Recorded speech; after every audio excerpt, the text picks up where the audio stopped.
Magandang araw sa ating lahat mga kababayan. Ngayon mayroon naman po tayong gagawin. At sa mga bago kong subscriber, maraming pong salamat sa inyo lahat. Sa mga dati kong mga subscriber, marami pong salamat sa inyo at sa inyong pagtitiwala sa akin.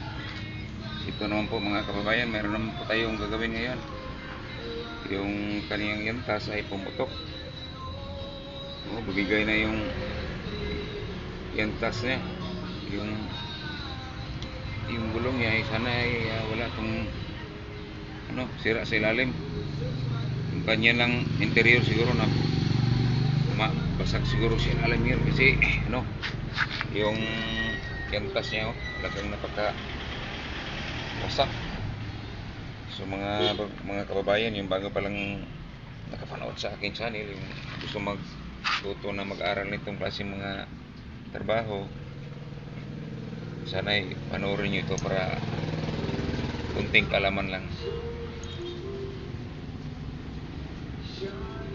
Yung mga dati kong mga subscriber, maraming pong salamat sa inyong lahat. Pasensya na po na medyo natagalan ako na mag-upload kasi yung dati kong ginagamit sa pag-video ay nasira din yung cellphone ko. Ito naman ang cellphone ko na ginagamit ay sa anak ko po ito.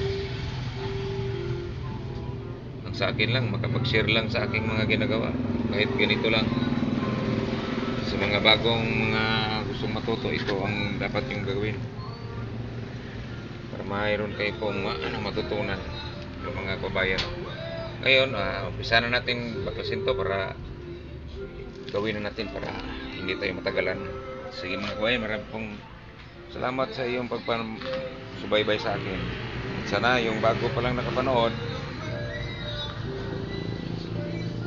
mga kababayan, yung bago pa lang nakapanood sa aking channel, huwag niyong kalimutan na magpindot sa aking notification bell para sa sunod kong mga video mayroon kayong makikita. Sige mga kababayan, mag-umpisa na tayo.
guys, kana okay na siya nga pagka-embalme.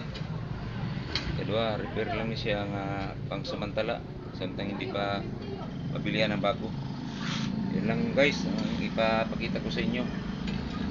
Sa mga bago kong subscriber, marami pong salamat sa inyong lahat sa inyong pagtiwala sa akin, sa aking mga subscriber. Marami pong salamat sa inyong lahat. Ingat lang tayo palagi sa panahon natin ngayon na talagang napakahirap. Bawal lang magkasakit kasi alam niyo naman yung ating pamaraan sa ating panggobyerno ngayon ay hindi natin maintindihan. So yun lang mga kababayan, no? Maraming pong salamat sa inyong lahat. Bye bye.